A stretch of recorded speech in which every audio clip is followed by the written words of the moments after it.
அன்பு நண்பர்களே, அனைவரும் உற்சாகமாகவும் மகிழ்ச்சியாகவும் இருப்பீங்கன்னு நம்புகிறேன். கவின்ஸ் ஹோபனோபோனோ அப்படிங்கிற 6 நாள் வகுப்பு கலந்துட்டு தொடர்ந்து 5 மணிக்கு எழுந்து வகுப்புகள் அட்டன் பண்ணிட்டு வர்றீங்க. மிக்க மகிழ்ச்சி. நிறைய பலரும் ஃபீட்பேக் போட்டுட்டு வந்துட்டுருக்கிறீங்க. ரொம்ப சந்தோஷமாக இருக்குதுன்னு கேட்குறக்கு. எந்த அளவுக்கு உணர்வுபூர்வமான மாற்றங்கள் இந்த வகுப்பு அட்டன் பண்ணிகிட்டு இருக்கும்போது உங்களுக்கு வருது அப்படிங்கிறது தெரியுது. இதனால் பலவிதமான விஷயங்களுடைய முக்கியத்துவங்கள் தெரிஞ்சுக்கிறீங்க. அதாவது நம்ம குற்றத்தை உணர்ந்து திருத்திக்கிறதுக்கான I am sorry please forgive me அப்படிங்கிற சொல்லும்போது நம்ம குற்றம் என்னங்கிறது நமக்கு ஞாபகத்துக்கு வருது.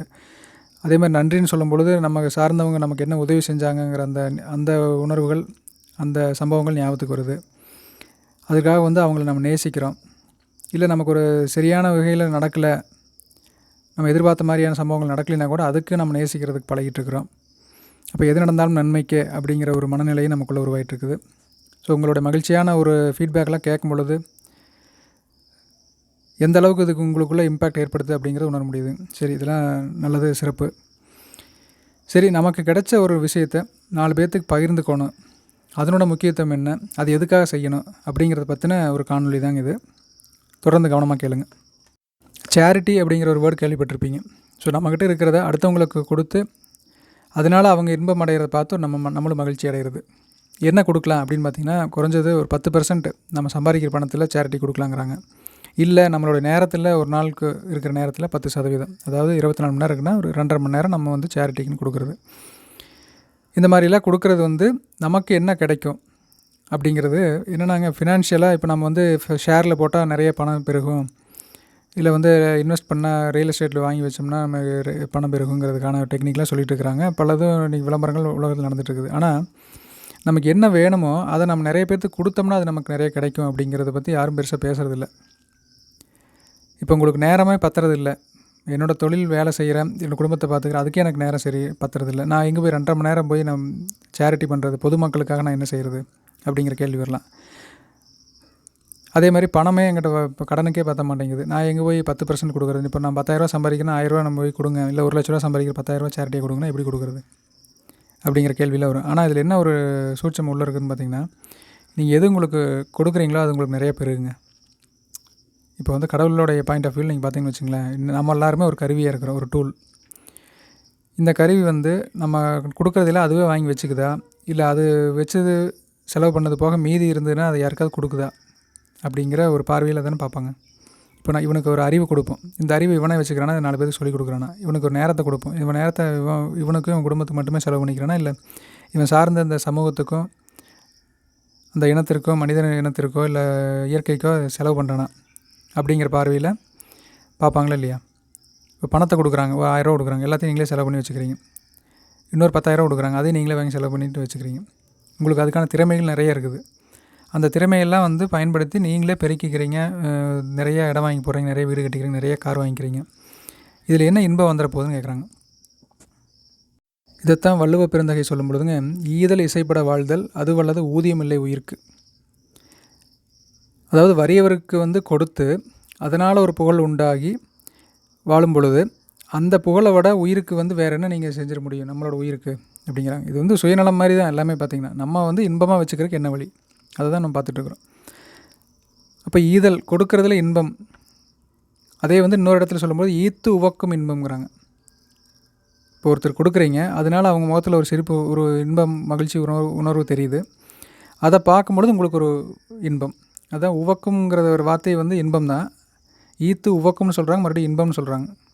இப்போ ஈத்து உவக்கும் இன்பம் அறியார்கொள் தாமுடைமை வைத்திழக்கும் வன்கணவர் அப்படிங்கிறாங்க. அதாவதுங்க, தாம் சேர்த்து வைத்துள்ள செல்வத்தை காப்பாற்றி வைத்து பின் இழந்துவிடும் கல் நெஞ்சர்கள் பிறருக்கு கொடுத்து மகிழும் இன்பத்தை அறிய மாட்டார்களோ அப்படிங்கிறாங்க. இடனில் பருவத்தும் ஒப்புரவு கொள்ளார் கடனறி காட்சியவர். சரி, இப்போ நீங்கள் சொல்லுவீங்க, நீங்கள் எல்லாம் சொல்கிறீங்க, எனக்கு கொடுக்குறக்கு நேரம் இல்லை, எனக்கு கொடுக்குறக்கு அறிவும் இல்லை, எனக்கு கொடுக்குறக்கு பணம் இல்லை, நான் எதை கொடுக்கட்டும்? அதுக்கான ஒரு குறளை எப்படி சொல்கிறாங்கன்னா, இடனில் பருவத்து ஒப்புரவிற் கொள்கார். அதாவது இடனில் அப்படின்னா கொடுக்கறதுக்கு ஒன்றுமே இல்லை, செல்வம் சுருங்கிய காலத்தும் ஒப்புரவு செய்வதற்கு தளரார் கடனறி காட்சியவருங்கிறாங்க. தாம் செய்ய தகுந்தவற்றை அறிந்த இயற்கை அறிவுடையவர் அப்படிங்கிறாங்க. அப்போ நமக்கு வந்து எது இல்லையோ அது வேணுங்கிறதுக்கு சம்பாதிக்கிறதுக்கான ஒரு மெத்தடுங்க. அதாவது 10 மூட்டை நீங்கள் வந்து நெல் விளைவிக்கிறீங்கன்னா 1 மூட்டை விதை நெல் அப்படிங்கிறது தெளிவான முடிவுக்கு வந்துடணும். இப்போது சரி இதெல்லாம் எதுக்கு நான் சொல்லிட்டு இருக்கிறேன் அப்படின்னு கவனித்து பார்த்தீங்கன்னா, இப்போ நம்ம ஒரு வகுப்பில் நம்ம நிறைய விஷயங்கள் கற்றுக்கிட்டோம். அதை வந்து எப்படி மக்களுக்கு கொண்டு போய் சேர்த்துறது, நம்ம சார்ந்தவர்கள் நண்பர்களுக்கு வந்து நம்ம அதை கொண்டு போய் சேர்த்தணும் அப்படிங்கிற அந்த உணர்வு எண்ணம் வரணுங்கிறதுக்கு தான் நான் இதெல்லாம் சொல்லிகிட்டு இருக்கிறேங்க. இப்போ நான் வந்து போய் பணமாக யார்ட்டையும் கொடுக்க போகல. நமக்கு தெரிஞ்ச விஷயத்த நீங்களே போய் சொல்லியும் கொடுக்க வேண்டாம். இந்த மாதிரி ஒரு விஷயம் சொல்லி கொடுத்துட்ருக்குறாங்க, அங்கே போய் நீங்களும் படிச்சுக்கங்கன்னு சொல்லி நம்ம குரூப்போட லிங்க்கை ஒரு 50 பேர்த்துக்கு நீங்கள் வந்து ஒரு உங்களுடைய கான்டாக்டில் ப்ராட்காஸ்ட் குரூப்னு ஒன்று க்ரியேட் பண்ணி அது யாராருக்கெல்லாம் நீங்கள் வந்து அனுப்பலாம்னு நினைக்கிறீங்களோ அவங்களெல்லாம் அந்த குரூப்பில் ஆட் பண்ணிக்கோங்க. அது இந்த வாட்ஸ்அப் குரூப் இல்லைங்க, ப்ராட்காஸ்ட் குரூப்னு ஒன்று இருக்கும். இல்லை நீங்களே வந்து ஒரு 50 பேர்த்தை செலக்ட் பண்ணி 50 பேர்த்துக்கு ஒவ்வொருத்தருக்காக தனித்தனியாக அனுப்பிட்டீங்கனாலும் சரி. நம்ம குரூப் லிங்க்கை நான் ஷேர் பண்ணுவேன். இந்த கிளாஸ் முடிஞ்சதுக்கப்புறம் சனிக்கிழமை அன்னைக்கு இந்த நமக்கு நீங்கள் இருக்கிற குரூப்போட வாட்ஸ்அப் குரூப் லிங்க்கை ஷேர் பண்ணுவேன். அதை எடுத்து நீங்கள் யாராருக்கு அனுப்ப நினைக்கிறீங்களோ அவங்களுக்கு ஒரே இதாக ஒவ்வொரு தனித்தனியாக போய் ஃபார்வர்ட் பண்ணலாம். இல்லை அந்த 50 பேர்னா 50 பேரா 100 பேரா எத்தனை பேர் இருக்கிறாங்களோ அத்தனை பேர்த்துக்கு நீங்கள் வந்து ஒரு ப்ராட்காஸ்ட் குரூப்னு ஒன்று க்ரியேட் பண்ணி ப்ராட்காஸ்ட் பற்றி தெரிஞ்சிருந்தவங்களாம் ஈஸியாக இருக்குது. ஒரு மெசேஜ் தட்டி விட்டிங்கன்னா 50 பேர்த்துக்கு போயிடும். இப்போ நான் என்ன பண்ணேன், என் கான்டாக்டில் ஒரு 2300 பேர் இருந்தாங்க. 2300 பேர்த்துக்கு அனுப்பிவிட்டேன். அதில் பார்த்திங்கன்னா ஒரு 500 பேர் பக்கம் சேர்ந்தாங்க. அந்த 12 நம்பர் குரூப்பில் பார்த்திங்கன்னா ஒரு 500 பேர் பக்கம் இருப்பாங்க. அப்போது அத்தனை பேர்த்துக்குலாம் அனுப்பணுங்கிற அந்த அளவுக்கு நீங்கள் கஷ்டப்பட வேண்டாம். குறைஞ்சது நம்ம அனுப்புனா ஒரு 5 பேர் சேர்றாங்களான்னு பாருங்கள். அப்போ 5 பேர் சேரணுன்னா ஒரு 50 பேர்த்துக்கு அனுப்புனா தான் 10% வருவாங்க. இதுதான் ஒரு ஈகைன்னு வச்சுங்களேன். நம்ம நீங்களாக போய் ஐஎம் சாரின்னு சொல்லுங்கன்னு சொன்னீங்கன்னா யாரும் சொல்ல மாட்டாங்க. தினங்க விளையாட்டுத்தனமாக சொல்லிட்டு இருக்கிறீங்க அப்படிம்பாங்க. அப்போ ஒரு செஷன் வந்து ப்ராப்பராக அட்டன் பண்ணி ஒரு கமிட்டடாக இருக்கிறவங்களுக்கு தான் அது வந்து போய் சேரணும்.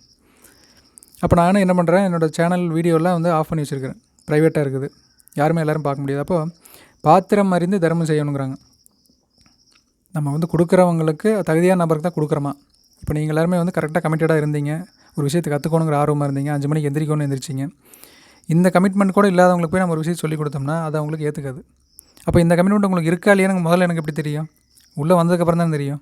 இந்த சிஸ்டத்துக்குள்ளே வந்து நாம் ஒரு சிஸ்டம் உருவாக்கியிருக்கிறோம், ஒரு கம்யூனிட்டி. இது கம்யூனிஸ் ஓப்பனாக போகணுங்கிற ஒரு கம்யூனிட்டி. இது சும்மா ஒரு சாதாரண வாட்ஸ்அப் குரூப்னு நீங்கள் நினைக்க வேண்டாம். அப்போ இந்த குரூப்பில் வந்ததுக்கப்புறம் 100 பேர் வந்தாங்க. அதில் ஒரு 20 பேர் தான் காலையில் 5 மணிக்கு தம்ஸ் அப் போட்டாங்க. அந்த 20 பேர்த்தில் ஒருத்தராக நீங்களும் வந்திருக்கிறீங்க இல்லையா?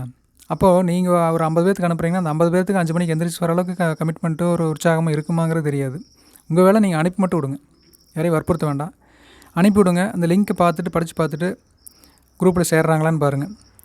இல்லை நான் 50 பேர்த்துக்கு அனுப்புனா 2 பேரை சேர்ந்தாங்க அப்படின்னா இன்னொரு 50 பேர்த்துக்கு அனுப்புங்க. அந்த 50 பேர்த்தில் ஒரு 3 பேர் 4 பேர் வரலாம். அப்போது இதை செய்யும் பொழுதுங்க நம்ம குரூப் வந்து இந்த நம்ம எடுத்துகிட்டு போகிற விஷயம் வந்து நிறைய பேர்த்துக்கு போகும். நான் ஒரு ஆளாக வந்து நான் குரூப் நடத்துகிறதே எனக்கு நேரம் சரியாக இருக்குது. அப்போ இது வந்து பொதுமக்களுக்கு வெகுஜன மக்களுக்கு கொண்டு போய் சேர்த்தணும். கிட்டத்தட்ட டிசம்பர் 2024 டிசம்பருக்குள்ளே ஒரு 10,000 பேர்த்துக்காக கொண்டு போய் சேர்த்தணுங்கிற இலக்கோடு நம்ம போயிட்டுருக்குது. அப்போ இதுக்கு எல்லாத்துக்கும் வந்து உங்களோட சப்போர்ட். நீங்கள் எல்லோரும் வகுப்பு அட்டன் பண்ணுறீங்க, ஃபீட்பேக் போடுறீங்க, நன்றின்னு சொல்கிறீங்க, உங்கள் உணர்வுகள் வெளிப்படுத்துகிறீங்க. ஓகே, அதெல்லாம் நல்லது. இப்போ உங்களுக்கு ஏற்பட்ட உணர்வு உங்கள் சக மனிதர்கள் உங்கள் கூட இருக்கிறவங்களுக்கு வரணும் அப்படிங்கிறது தான்.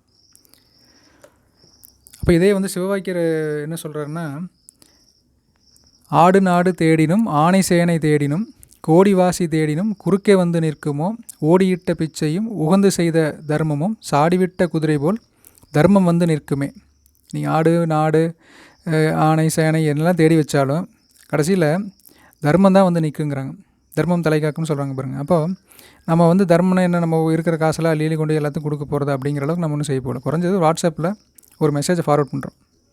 இது கூட செய்கிறதுக்கு நமக்கு வரலைன்னா நம்ம எப்படி அந்த சேரிட்டி மைண்ட் செட் நம்ம எப்படி டெவலப் பண்ணிக்கிறது யோசிச்சு பாருங்கள். அப்போ நம்மளுடைய 10% நேரம், ஒரு நாளைக்கு 2.5 மணி நேரம் கூட வேண்டாம், மொத்தத்துக்கே நீங்கள் ஒரு 1/4 மணி நேரம் 1/2 மணி நேரம் ஸ்பெண்ட் பண்ணிங்கன்னா போதும்.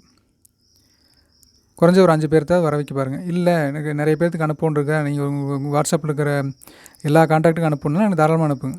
1000 பேர்த்து ஒரு ப்ராட்காஸ்ட் 4 ப்ராட்காஸ்ட் குரூப், ஒரு ப்ராட்காஸ்ட் குரூப்புக்கு 250 பேர் ஆட் பண்ணலாம். 4 குரூப்பை ஆட் பண்ணி 4 மெசேஜ் போட்டிங்கன்னா போதும், 1000 பேர்த்துக்கு போயிடும். அப்போ இது எவ்வளோ வசதி பாருங்கள். இன்றைக்கி இருக்க டெக்னாலஜி காலத்தில் ஒரு நல்ல விஷயத்தை பரப்போன்னா இந்த டெக்னாலஜி, இந்த செல்ஃபோனுங்கிற ஒரு கத்தி மாதிரி. இதை வந்து காய்கறி நறுக்கிறதுக்கும் பயன்படுத்தலாம், இது வந்து கெடுதல் பண்ணுறதுக்கும் பயன்படுத்தலாம். அப்போ நம்ம இதை நல்லதுக்கு பயன்படுத்துறதுக்காக இது நமக்கு ஒரு டூல் கையில் கிடச்சிருக்குது.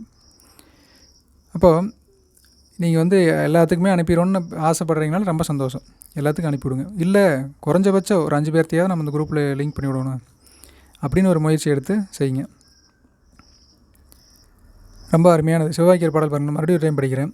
ஆடு நாடு தேடினும் ஆணை சேனை தேடினும் கோடி வாசி தேடினும் குறுக்கே வந்து நிற்குமோ ஓடியிட்ட பிச்சையும் உகந்து செய்த தர்மமும் சாடிவிட்ட குதிரை போல் தர்மம் வந்து நிற்குமே. இந்த மாதிரிங்க பல ஆயிரம் வருஷத்துக்கு முன்னாடி ஞானிகள்லாம் சொல்லி வச்சுருக்குது. அவங்களும் வந்து ஒப்புரவு ஈதல் அப்படிங்கிறது தான் சொல்லிக்கிறாங்க. நம்ம வந்து அடுத்தவங்களுக்காக வாழ்கிறது, வாழ்க்கை living for giving, living for others அப்படிங்கிறது தான். இப்போ நமக்கு ஒரு திறமையை வந்து கொடுக்கப்பட்டிருக்குது. நமக்கு அந்த திறமையை வந்து அடுத்தவங்களுக்காக செலவு பண்ணணும். ஏன்னா எல்லாருக்குமே சமமான ஆப்பர்ச்சுனிட்டி கிடைக்கிறது இல்லை. எல்லாருக்குமே ஒரு கல்வி கற்றுக்கிறதுக்கோ, எல்லாருக்கும் செல்வ வசதியோ, எல்லாத்துக்கும் உடல்நல சரியான விதத்திலே கிடைக்கிறது இல்லை. அப்போ நமக்கு அது கிடச்சிருக்குது அப்படின்னா நம்ம அதை 4 பேருக்கு பகிர்ந்துக்குவோம். இப்போ இந்த செல்ஃபோன் கூட வாங்குறக்கு வழி இல்லாமல் எத்தனையோ பேர் இருக்காங்க. அப்போ நமக்கு இந்த கையில் வச்சுருக்கிற டூல் வாட்ஸ்அப் இருக்குது, செல்ஃபோன் இருக்குது, யூடியூப் இருக்குது. இதுகளை பயன்படுத்தி ஒருத்தவங்களோட வாழ்க்கையில் மிகப்பெரிய மாற்றம். இப்போ இன்றைக்கி பார்த்திங்கன்னா எத்தனையோ பேர் விவேகாரத்தானவங்கள்லாம் சேர்ந்துட்டுருக்குறாங்க. நம்ம கிளாஸுக்கு வந்ததுக்கப்புறம் அவ்வளோ பெரிய மாற்றங்கள் ஏற்படுது. பல பேர் கடனில் இருந்த பிரச்சனை தீருது, கோர்ட்டு கேஸ் நலஞ்சிட்டு இருந்தவங்களாம் தீருது. உடல்நிலை சரியில்லாமல் இருந்தவங்களோட உடல்நிலை மனநிலை வந்து ரொம்ப ஒரு ஸ்ட்ரெஸ்ஸு டிப்ரெஷனில் இருந்தவங்களாம் அவ்வளோ ப்ளசண்ட்டாக ஹாப்பியாக ஃபீல் ஆகுறாங்க. இந்த 6வது நாள்லேயே வந்து உடனடியாக அவங்களுக்கு கிடைக்கக்கூடிய ரிசல்ட் வந்து மனநிலை வந்து ஹாப்பியாக மாறிடும். அதுதானே முக்கியம். உங்களுக்கு நமக்கு மனிதனுக்கே அத்தனை நோய் வருது, ஏன் அத்தனை ஹாஸ்பிட்டல் கட்டி வச்சுருக்கேன்? மற்ற மிருகங்களுக்குலாம் அத்தனை இல்லையே, நல்லா தான் இருக்குது. அது வாழ வரைக்கும் சந்தோஷமாக இருந்து எங்கே போய் சாகுதுன்னே தெரியல. இப்போ நீங்கள் பறவைலாம் அத்தனை பறந்துருக்கு, எங்கே போய் சாகுதுன்னே தெரியறதில்ல. ஆனால் மனிதன் வந்து எத்தனை நோய் எத்தனை கஷ்டப்படுறான். ஏன்னா ஒன்று அளவுக்கு அதிகமாக உணவு, அளவுக்கு அதிகமான ஸ்ட்ரெஸ்ஸு, ப்ரொலாங்டு ஸ்ட்ரெஸ். ப்ரொலாங்டு ஸ்ட்ரெஸ்னால் தொடர்ச்சியாக இருக்கிற ஒரு மன இறுக்கம், மன அழுத்தம். அப்போ இதிலேருந்து ஒரு ரிலீஃப் கிடைக்குது. ஒரு கவுன்சிலிங் போகிற, மேரேஜ் கவுன்சிலிங்னா 2 பேர் வாங்கன்னு சொல்லி கவுன்சிலர் கூப்பிட்டு போய் உட்கார வச்சுட்டு ஒரு செஷனுக்கு 1000 ரூபான்னு கொடுத்து 2 பேர்த்துட்டையும் கதையெல்லாம் கேட்டு நம்மளை பழசெல்லாம் கிளறி அதில் என்ன தீர்வு, எத்தனை பேருக்கு தீர்வு வந்துன்னு தெரியல. நீங்கள் பாருங்கள், இதில் வந்து ஒருத்தர் வந்தீங்கன்னா கூட உங்கள் வீடு பிரச்சனை தீர்ந்து போயிடும். நீங்கள் கணவனோ மனைவியோ யாராவது ஒருத்தர் வந்தீங்கன்னா கூட அந்த பிரச்சனையில் இருக்கிறவங்க இந்த 4 வார்த்தைகளை சொல்லிகிட்டு இருக்கும் பொழுது உங்களுக்கு அந்த பிரச்சனைகள் தீருது. அப்போ இது எவ்வளோ பவர்ஃபுல்லான மெத்தடு. அப்போ இப்படி ஒரு அற்புதமான ஒரு வாய்ப்பு கிடைச்சதை, நமக்கு கிடைச்ச ஒரு பொக்கிஷத்தை நிறைய பேருக்கு கொண்டு போய் சேர்த்தணுங்கிற அந்த எண்ணம். ஃபைனல் சம்மரியாக என்ன சொல்லணும்னா, இப்போதைக்கு வந்து நீங்கள் உங்கள் கான்டாக்ட்ஸில் இருக்கிறவங்க யாருக்கு அனுப்பணும்னு முடிவு பண்ணி அவங்களெல்லாம் ஒரு ப்ராட்காஸ்ட் குரூப்பில் போட்டு வச்சுங்க. ப்ராட்காஸ்ட் குரூப்னா வாட்ஸ்அப் குரூப்பில் கான்டாக்ட்ஸ் மட்டும் சேவ் பண்ணிக்க, டிஸ்ட்ரிபியூஷன் லிஸ்ட் மாதிரி. அது பார்த்திங்கன்னா வாட்ஸ்அப்பில் மேலே போய் அந்த 3 புள்ளி தொட்டிங்கன்னா உள்ளே வரும், நியூ குரூப்னு இருக்கும். அதுக்கு அடுத்த ஆப்ஷனாக நியூ ப்ராட்காஸ்ட்னு இருக்கும். அதை தொட்டு யாருக்கெல்லாம் நீங்கள் அனுப்ப நினைக்கிறீங்களோ அவங்களெல்லாம் நீங்கள் அந்த இதில் ஆட் பண்ணி வச்சுக்கலாம். அதுக்கப்புறம் இந்த 6 நாள் செஷன் முடிஞ்சதுக்கப்புறம் நீங்கள் இருக்கிற குரூப்லேயே நான் அந்த குரூப்போட லிங்க்கை ஷேர் பண்ணுவேன். கிட்டத்தட்ட 10 குரூப் மேலே இருக்குது. நீங்கள் இருக்கிற குரூப்புக்கு தகுந்த ஒரு வாட்ஸ்அப் குரூப் லிங்க்கை ஷேர் பண்ணுவேன். அதை எடுத்து நீங்கள் செலக்ட் பண்ணி வச்சுருக்கிற அந்த 50 கான்டாக்டோ 100 கான்டாக்ட்டுக்கோ அனுப்பிவிடுங்க, ஒரு மெசேஜ் தட்டி விடுங்க. அதை படித்து பார்த்துட்டு அவங்க வர்றவங்க ஜாயின் ஆகட்டும். இதில் முக்கியமான விஷயம் நீங்கள் ஃபாலோ பண்ண வேண்டியது என்னென்னா, யாரையும் போய் சேருங்க அப்படின்னு சொல்லி கம்பல் பண்ணுறதோ இல்லை அவங்களுக்கு புரிய வைக்கிறதோ ஃபோர்ஸ் பண்ணுறதோ எதுவும் பண்ண வேண்டாம். அனுப்பிவிடுங்க, சேர்றவங்க சேரட்டும். இல்லை ஒருத்தருமே சேரலையே, இன்னொரு 50 பேர்த்துக்கு அனுப்புங்க. ஒரு 5 பேர்த்து உள்ளே கொண்டு வரணுங்கிறது குறைந்தபட்சமாக வச்சுங்க. அதுக்கு மேலே உங்கள் சாமர்த்தியம் தான். நீங்கள் எவ்வளோ பேருக்கு அனுப்புகிறதா இருந்தாலும் அனுப்பணும். எத்தனை பேர் வந்தாலும் எத்தனை பேருக்கு தேவைப்படுது. நீங்கள் யாருக்கும் நீங்கள் முடிவு பண்ண வேண்டாம். இவங்களாம் உயர்ந்த பதவியில் இருக்கிறாங்க, இவங்களாம் பெரிய டிபார்ட்மெண்ட் ஹெட்டாக இருக்கிறாங்க, பிரின்ஸிபலாக இருக்கிறாங்க, இவங்களுக்குலாம் தேவையில்லைன்னா நீங்கள் அந்த உயர்ந்த பதவி, உயர்ந்த சமூகத்தில் உயர்ந்த இடத்துல இருக்கிறவங்களுக்கு நிறைய ஸ்ட்ரெஸ் இருக்குது இன்றைக்கி. மருத்துவத்துறையில் இருக்கிறவங்க, கலெக்டரு, இவங்க இந்த மாதிரி பலருக்கும் வந்து ஹையர் போஸ்ட்டில் இருக்கிறவங்களுக்கு நிறைய ஸ்ட்ரெஸ் இருக்குது. அதனால் வந்து நம்ம யாருக்கும் இவங்களுக்கு வேணும் வேண்டாம்னு முடிவு பண்ண வேண்டாம். அனுப்பிவிடுங்க, சேர்றவங்க சேரட்டும். ஸோ இந்த ஒரு உதவியை வந்து நீங்கள் எனக்கு கைமாறா, அதாவது நான் வந்து உங்களுக்கு ஃபீஸ் எதுவும் வாங்காமல் செஞ்சுருக்கிறேன். எனக்கு ஏதாவது ஒன்று உங்களுக்கு திருப்பி செய்யணுங்கிற ஒரு ஆர்வம் வரும் இல்லைங்களா? ஒருத்தர் கூட கேட்டாங்க, நீங்கள் வந்து பர்சனல் செஷன்லாம் எடுக்கிறீங்க, அதுக்கு எதாவது பணம் கட்டணுமான்னு. நீங்கள் பணம் கட்ட வேண்டாம், நண்பர்களுக்கு பகிர்ந்துக்குங்க. பட் நிறைய பேர் உள்ளே வந்து கற்றுக்கிட்டோம், அவங்க வாழ்க்கையில் ஒரு மாற்றங்கள் உருவாகட்டும். ஸோ நம்மளோட நேரத்தை சேரிட்டியாக அதுக்கு பயன்படுத்துவோம். கடைசியாக திருமூலர் அருளிய திருமந்திரம் 252வது பாடலோடு நிறைவு செய்யலாங்க. யாவர்க்குமாம் இறைவர்க்கு ஒரு பச்சிலை, யாவர்க்குமாம் பசுவுக்கு ஒரு வாயுரை, யாவர்க்குமாம் உண்ணும்போது ஒரு கைப்பிடி, யாவர்க்குமாம் பிறர்க்கு இன்னுரை தானே. அதாவது இதில் என்ன சொல்ல வராங்கன்னாங்க, நீங்கள் இறைவனை வழிபடணுன்னா ஒரு பச்சிலை போதும். உதாரணமாக நான் ஒரு பூ ஒரு முளை வாங்கி வைக்கணும், எனக்கு 50 ரூபா வேணும், அதுக்கு பணம் இல்லையே, நான் எப்படி இறைவனை வழிபடட்டும் அப்படின்னு கேள்வி கேட்பாங்க. அதனால் இப்போ நம்ம ஊரில் பாருங்கள், அருகம்புல், விநாயகருக்கு அருகம்புல், துளசி வந்து ஒரு சாமிக்கு, வில்வ இலை சிவனுக்கு, இப்படி இந்த பல இலைகள் வந்து ஈஸியாக கிடைக்கும் இல்லையா, நம்ம பாட்டு போய் கிளிட்டு வந்துடலாம். அருகம்புல்னால் எங்கே வேணாலும் ஈஸியாக கிடைக்கும். அப்படி இந்த இலைகளை வச்சாவது நீங்கள் இறைவனை வழிபடுங்கன்னு சொல்கிறாங்க. சரி, உங்களுக்கு வந்து கொடுக்குறதுக்கு ஒன்றும் இல்லை அப்படின்னா, யாவருக்குமா பசுவுக்கு ஒரு வாயுரை, வாயுரைனா ஒரு கட்டு புல்லுங்க. ஒரு ஒரு பசுவுக்கு வந்து ஒரு மாட்டுக்கு வந்து ஒரு கட்டு புல்லையாவது கொடுங்க. யாவருக்குமாம் உண்ணும்போது ஒரு கைப்பிடி, ஒரு கைப்பிடி உணவாவது யாருக்காவது கொடுங்க அப்படிங்கிறாங்க. சரி, அதுவுமே இல்லையா, யாவருக்குமாம் பிறர்க்கு இன்னுரை தானே, கடைசிக்கு நல்ல வார்த்தைகளையாவது 4 பேர்த்துக்கு சொல்லுங்கள். அது நம்மகிட்ட ஈஸியாக கிடைக்குதுல்ல. யாவருக்குமாம் பிறர்க்கு இன்னுரை. இப்போ நம்ம இந்த I'm sorry, please forgive me, thank you, I love யூங்கிற ஒரு இன்னுரை தான், ஒரு பாசிட்டிவான நல்ல வார்த்தைகள் தான். அதையாவது நம்ம 4 பேர்த்துக்கு கொடுக்கணும் அப்படிங்கிற ஒரு முடிவெடுத்து நான் இப்போ இது வரைக்கும் சொன்ன விஷயத்தை நீங்கள் செய்கிறதுக்கு முயற்சி பண்ணுங்கள். உங்கள் மூலமாக ஒரு குறைஞ்சது உங்கள் ஒரு 5 பேர் பயன்பெறணுங்கிறதுல ஒரு கொள்கையை முடிவை எடுத்துக்கங்க. சரி நண்பர்களே, ஐ am sorry, please forgive me, thank you, I love you. தொடர்ந்து இணைந்திருங்கள்.